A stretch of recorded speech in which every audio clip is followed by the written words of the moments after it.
بسم اللہ الرحمن الرحیم۔ انسان کی زندگی ایک ایسی سفر کی طرح ہے کہ بس کچھ حصے میں بعد ختم ہو جانی ہے۔ کیا آپ نے کبھی جہاز کا سفر کیا ہے؟ اگر نہیں کیا تو کوئی بات نہیں، ٹرین کا سفر تو آپ نے ضرور کیا ہوگا۔ کیا کبھی آپ نے یہ غور کیا کہ یہ سفر جہاز سے ہو یا ٹرین سے، ہر سفر تکلیف دہ ضرور ہوتا ہے۔ اس سفر میں کوئی پابندیاں آپ پر لاگو کر دی جاتی ہیں جنہیں آپ بہت رضامندی سے قبول بھی کر لیتے ہیں۔ مثال کے طور پہ آپ کو بس ایک خاص جگہ پر محدود کر دیا جاتا ہے، لیکن آپ بنا کچھ بولے مان جاتے ہیں۔ آپ کو اس سفر کے دوران یہ آزادی نہیں ہوتی کہ آپ اپنی مرضی سے سفر کے دوران اپنی مرضی سے چہل قدمی کرتے ہوئے ادھر ادھر جا سکیں، بلکہ جہاز کے سفر میں تو آپ کو سیٹ بیلٹ سے باندھ دیا جاتا ہے اور آپ کوئی اعتراض بھی نہیں کرتے۔ باتھ روم وغیرہ کا کوئی خاص انتظام نہ ہونے کے باوجود بھی آپ کو کوئی شکایت نہیں ہوتی۔ حالانکہ ٹرین کے مقابلے جہاز کا باتھ روم اتنا تنگ ہوتا ہے کہ پتہ ہی نہیں چلتا کہ کب شروع ہوا اور کب ختم ہو گیا۔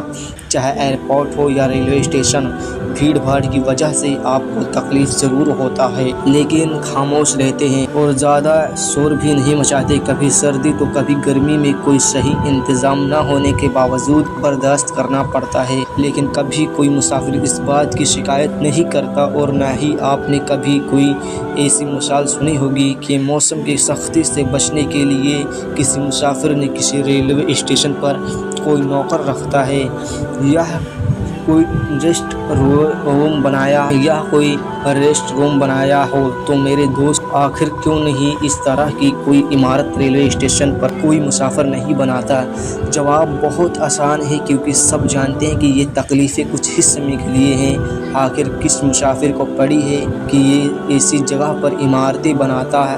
پھر کیونکہ سبھی جانتے ہیں کہ ہمیں کون سا ہمیشہ اسٹیشن پر ہی رہنا ہے، اور یہ بھی جانتے ہیں کہ یہ انتظار گاہ ہے نہ کہ آرام گاہ۔ اس لیے تکلیف چاہے ٹرین کے سفر میں ہو یا جہاز کے سفر میں ہو، ہر انسان کو تکلیف کو برداشت کر لیتا ہے، کیونکہ وہ جانتا ہے کہ یہ تکلیفیں کچھ ہی سمے کے لیے ہیں اور یہ ٹھکانہ بھی کچھ ہی دیر کا ہے، اور آگے منزل ہے جہاں پہنچ کر آرام ہی آرام ہے۔ تو میرے دوستو، ذرا ٹھہریے، ذرا رک جائیے اور اتنا ضرور سوچیے کہ کیا یہ دنیا ریلوے اسٹیشن کی طرح نہیں ہے؟ کیا کچھ دیر کا ٹھکانہ نہیں ہے؟ کیا ہمیشہ ہمیں یہیں رہنا ہے یا ہماری منزل کہیں اور ہے؟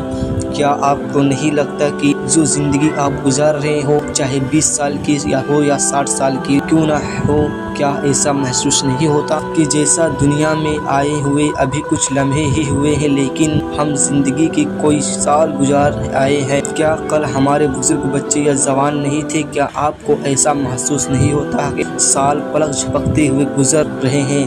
ابھی ایک عید آتی نہیں کہ دوسری سر پہ آ کر کھڑی ہو جاتی ہے۔ کہیں ایسا تو نہیں کہ ہم خود کو دھوکہ دے رہے ہیں؟ تو سوچئے کہ کہیں اس دنیا کا سفر ایک ایسا سفر تو نہیں جسے ہم اصل سمجھ کر اسے ہی سب کچھ سمجھ بیٹھے ہیں اور اس کے جائباز میں اتنے مگن ہیں کہ اب تو گاڑی چھوٹ جانے کا خوف بھی ہمارے دل سے نکل چکا ہے۔ میرے دوستو عزیزو، یہ دنیا بھی ایک ٹرین کی طرح ہے اور ہم اس کے مسافر ہیں۔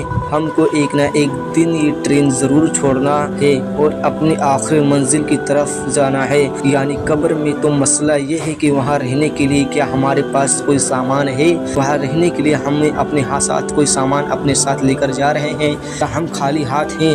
بارے میں ضرور سوچئے گا۔ اگر ہم اپنے آپ پر نظر دوڑائیں تو ہم اس عارضی دنیا میں رہنے کے لیے زیادہ سے زیادہ مال جمع کر رہے ہیں، بڑے بڑے گھر رہے ہیں، لیکن ہم یہ بھول چکے ہیں کہ یہ تو بس عارضی ٹھکانہ ہے، اصل ٹھکانہ تو کہیں